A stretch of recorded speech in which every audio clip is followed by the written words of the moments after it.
Well, here we are. The Christmas decorations have been taken down and packed away. The cookies and the goodies are probably gone by now. The New Year's resolutions have been made and probably broken already.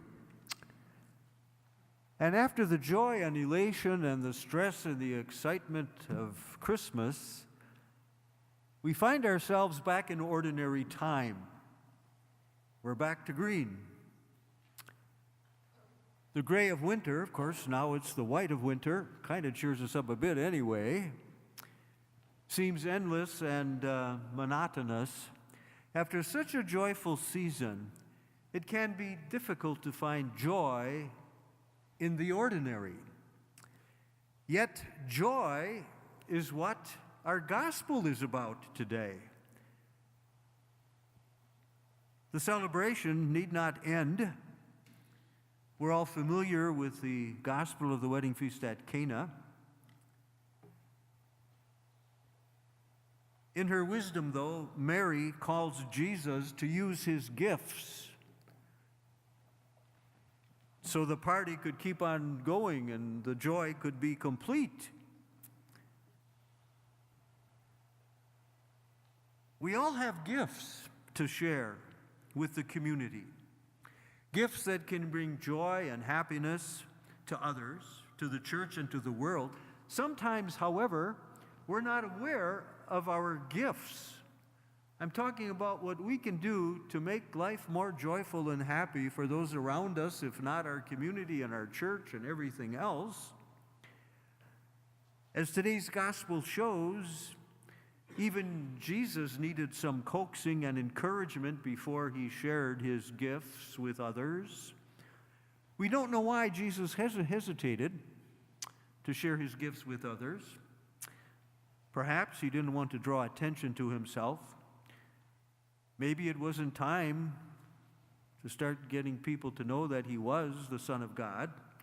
Or maybe he was just tired and wanted to go home. Who knows? But his mother had all the confidence in the world in his gift. She knew he could do it. How often do we doubt our own abilities, our own gifts and talents? We too, though, require encouragement of others in our lives.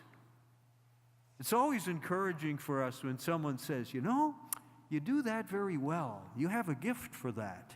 And everybody has gifts. St. Paul, in that second reading, lists a whole plethora of different gifts that people are endowed with. And I think that's an important thing, too. We need to be encouraging to people, especially young people, to encourage them and the abilities. If we see some tendencies that are good and something that could be developed, maybe we need to say, hey, you know, you're good at that. You ought to pursue that. That type of thing. Paul's letter, coupled with our gospel reading, reminds us that we need to be like Jesus. We need to be willing to share ourselves. And our culture today shares many things in common with the community of Corinth. A lot of those people were very selfish, didn't think of others, and so forth and so on. They didn't recognize the gifts of others. They thought they had it all. They knew it all. You know, when we fail to recognize and encourage the gifts of others, whether out of love or power or jealousy or greed or fear, we divide and harm the body of Christ. In this way, Paul's letter reminds us that we too need to act as Mary did in the gospel. That is, we must notice, accept, and nurture the gifts of others for the celebration to continue. Perhaps it's no coincidence that Jesus' first miracle took place at a wedding. And the first reading refers to God's relationship with us, his people, as a marriage. You know, people in healthy, loving partnerships are willing and able to recognize and encourage each other's gifts. Couples learn how to mutually support one another. In fact, they come to rely on each other's capacities and learning to share theirs as well. Loving, committed marriages, rooted in this model of partnership, bear witness to Paul's admonition that the gifts of all be shared and celebrated within the community of believers. Just as you share your gifts with Elizabeth Ann Seton Parish, your talent, your time, being involved in the various committees and trying to help and do things, that's what the readings are about. How do we honor and include the gifts of others? How do we recognize the gifts of others?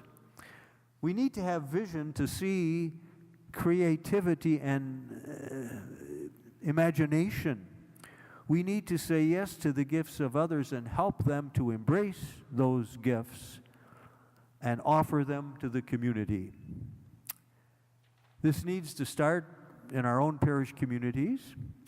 And as we continue in ordinary time, between the cradle and the cross, between now and Good Friday, Bethlehem and Jerusalem, we accompany Jesus in his ministry.